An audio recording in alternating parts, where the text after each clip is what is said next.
अस्सलाम वालेकुम, मेरा नाम डॉक्टर अब्दुर्रहमान है। मैं कंसल्टेंट मेडिकल स्पेशलिस्ट हूँ। मैं कायद-ए-आज़म इंटरनेशनल हॉस्पिटल और केयर हॉस्पिटल में काम कर चुका हूँ। आज बहुत इंपॉर्टेंट क्वेश्चन इन्होंने मुझसे पूछा कि हेपेटाइटिस के बारे में कुछ बताएं। हेपेटाइटिस जिस तरह नाम से ही पता लगता है कि जिगर की सोजिश या जिगर में कुछ प्रॉब्लम होना। तो जब प्रॉब्लम इस तरह कोई ख़ास कंप्लेंट या ख़ास अलामात नहीं होती पेशेंट की, बस पेशेंट कहता है कि बस मेरा मैदा जलन रहती है, मुझे गैस हो जाती है खाना खाने के बाद, या भारीपन होना शुरू हो जाता है और समहाउ मुझे कहीं इधर दर्द होता है। हेपेटाइटिस को समझना बड़ा ज़रूरी है कि हेपेटाइटिस है क्या, कौन सा डेंजरस है, कौन सा नॉर्मल है। हेपेटाइटिस ए से लेकर ई तक होते हैं, ABCDE। जो ए और ई होते हैं वो डेंजरस इन अ सेंस कि वो हमारे पास लॉन्ग लाइफ नहीं रहते, या उनका वो जो उसका ड्यूरेशन है वो बहुत लंबा नहीं होता, वो कुछ अरसे के लिए होते हैं। और उसकी मेन रीज़न जो खाने की जो गंदी चीज़ें हैं, जो पीने की गंदी चीज़ें हैं, यानी कि हमारे जो मुंह के थ्रू जा रहा है, वो हेपेटाइटिस ए और ई है। सबसे इंपॉर्टेंट चीज़ ये है, बग़ैर किसी इलाज के भी ठीक हो सकता है, और अगर खुदा ना करे कॉम्प्लिकेशन ज़्यादा हो जाए तो फिर हमें इसका इलाज करना पड़ता है। लेकिन ये लंबा नहीं चलता, इसके लिए कोई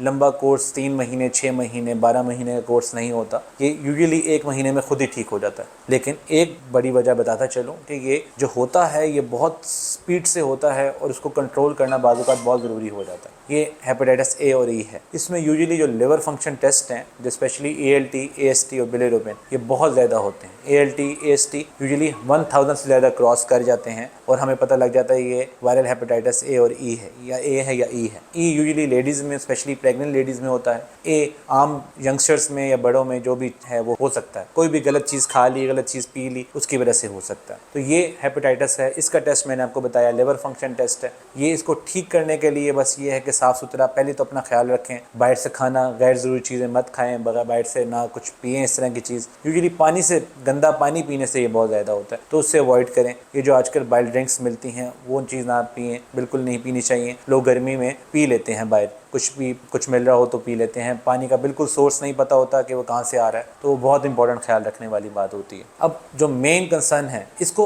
हेपेटाइटिस ए और ई को उर्दू लफ्ज़ों में या आप लोगों की आम लैंग्वेज में पीला यरकान बोल देते हैं। लेकिन जो काला यरकान है, जो आप लोगों के लिए एक डेंजरस वर्ड है, वो है हेपेटाइटिस बी और सी। डी जो है वो कॉमन नहीं है, लेकिन जब बी, हेपेटाइटिस बी होता है तो उसके साथ डी ऑटोमेटिकली कहीं ना कहीं कभी कभी पेशेंट्स में हो जाता है, तो उसके साथ को इन्फेक्शन होता है बी के साथ। अब बी और सी जो इंपॉर्टेंट टर्म्स हैं वो चीज़, हम इसको काला यरकान कहते हैं। काला यरकान ऐसा नहीं है कि वो काला होता है या इस तरह की कोई चीज़, ऐसी कुछ चीज़ नहीं है। बट हेपेटाइटिस उसमें भी यही होता है कि पीलापन हो सकता है, लेकिन उसकी जो कॉम्प्लिकेशंस हैं वो बड़ी हैं, और उसका जो ड्यूरेशन है वो भी लंबा है। और ये कि सारी ज़िंदगी वो पॉजिटिव ही रहता है, नेगेटिव नहीं होता। उसके लिए हमें टेस्ट करवाने पड़ते हैं। उसके जो वायरल लोड है उसको हमने बस नेगेटिव रखना होता है, टारगेट हमारा ये होता है। दोनों की समहाउ अलामात वही वाली हैं कि मैदे में जलन, भारीपन, गैस और इस तरह की जो अलामात हैं वो बी और सी के रिलेटेड हैं। इसके जो रिस्क फैक्टर्स हैं दोनों के समहाउ सेम ही हैं। ये यूजुअली सेक्सुअल रूट जो है, सलाइवा शेयरिंग से भी, वो उससे भी फैल सकता है। IV ड्रग अब्यूज़, जो स्पेशली आजकल जो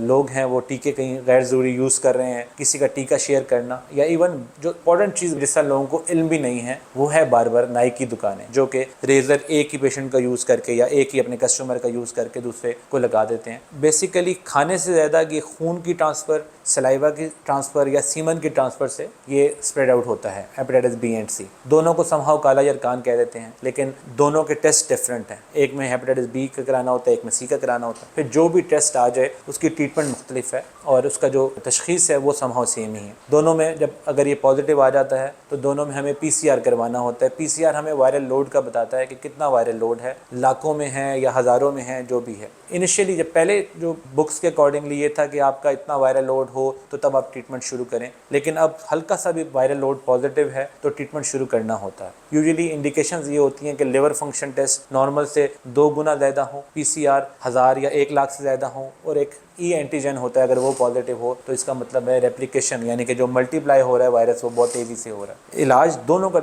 है तो एंटीवायरस, क्योंकि ये दो हेपेटाइटिस वायरस होता है तो एंटीवायरल ट्रीटमेंट दिया जाता है, लेकिन दोनों की मेडिसिन अ लिटिल डिफरेंट, और जो ड्यूरेशन है वो भी थोड़ा सा मुख्तलिफ है। जो दवाइयों के नाम अगर बता दें तो पहले हेपेटाइटिस बी में टीके इस्तेमाल होते थे, टीके लगते थे, अब वो नहीं लगते, वो टैबलेट फॉर्म से हमें हेल्प मिल रही है। हमें टेनोफोविर या एंटेकाविर, ये जो मेडिसिन हैं ये हमें हेल्प करती हैं हेपेटाइटिस बी के लिए। इसका ड्यूरेशन यूजुअली 12 महीने यानी कि 1 साल होता है। अगर रेजिस्टेंस हो जाए या फिर पेशेंट की तबीयत ठीक नहीं हो रही हो तो लंबा अरसा भी यूज़ करना पड़ता है, या अगर सिरोसिस या कॉम्प्लिकेशन डेवलप हो जाए तो फिर लाइफ लॉन्ग भी यूज़ करना पड़ता है। और हेपेटाइटिस सी के लिए हमारे पास प्रोटीएज इनहिबिटर्स आए हुए हैं, न्यूक्लियोटाइड रिवर्स ट्रांसक्रिप्टेज इनहिबिटर आए हुए हैं। वो खैर आप लोगों के लिए मुश्किल टर्मिनोलॉजीज हो जाएंगी, लेकिन उसका ट्रीटमेंट 3 से 6 महीने तक टिल द टाइम पीसीआर हम करवाते हैं। अगर वो नेगेटिव हो जाए तो हम ट्रीटमेंट छोड़ देते हैं। यूजुअली पीसीआर 3 महीने में नेगेटिव हो जाता है, पीसीआर नेगेटिव हो जाए तो ट्रीटमेंट बंद कर देते हैं। अगर नहीं नेगेटिव होता तो हम 6 महीने के लिए वही ट्रीटमेंट एक्सटेंड कर देते हैं। सिरोसिस क्या चीज़ है? सिरोसिस बहुत इंपॉर्टेंट चीज़ है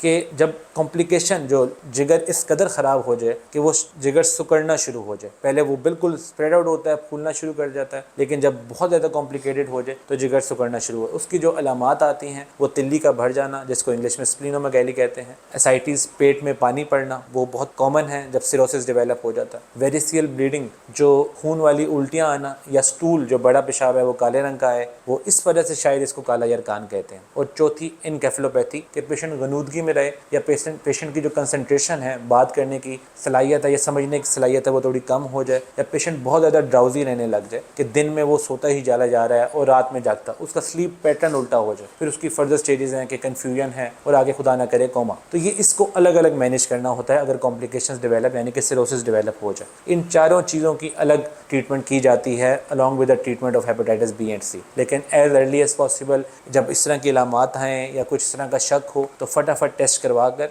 उसको फटाफट ट्रीट करना चाहिए, नहीं तो ये कॉम्प्लिकेशन डेवलप होती है। एक बहुत इंपॉर्टेंट बात कि हेपेटाइटिस बी और सी शायद सारी ज़िंदगी पॉजिटिव रहे। हमारे पेशेंट अक्सर बोलते हैं कि हेपेटाइटिस पॉजिटिव है, लेकिन पीसीआर नेगेटिव होना चाहिए। जो वायरल लोड मैंने आपको शुरू में बताया था वो नेगेटिव होना चाहिए, वो 0 होना चाहिए। ट्रीटमेंट का भी जो टारगेट है वो यही होता है कि पीसीआर को नेगेटिव रखना, और बी और सी चाहे पॉजिटिव भी रहे तो हमें फ़र्क नहीं पड़ता। फिर हम बाद में पेशेंट्स को बोलते हैं कि हर 3 महीने बाद आपने लिवर फंक्शन टेस्ट करवाने हैं, हर 6 महीने बाद आपने अल्ट्रासाउंड करवाना है ताकि हम एसाइटिस को चेक कर सकें, पेट के पानी को चेक कर सकें, और हर साल बाद आपने पीसीआर करवाना है टू मेक श्योर कि आपका वायरल लोड बिल्कुल 0 है और अब हमें मजीद ट्रीटमेंट की ज़रूरत नहीं है। खुदा ना करे वायरल लोड एक दफ़ा कम हो जाए, 0 हो जाए, उसके बाद दोबारा हो जाए तो ट्रीटमेंट सेम रहती है लेकिन ड्यूरेशन लंबा हो जाता है। जैसे आप पहले 3 महीने यूज़ किया था, अब 6 महीने यूज़ करना है, और डिपेंडिंग अपॉन द फैक्टर्स। और बहुत सारी मेडिसिन हैं वो इंशाल्लाह नेक्स्ट वीडियो में आपको बताएंगे। तब तक अपना ख्याल रखिएगा। अल्लाह हाफ़िज़।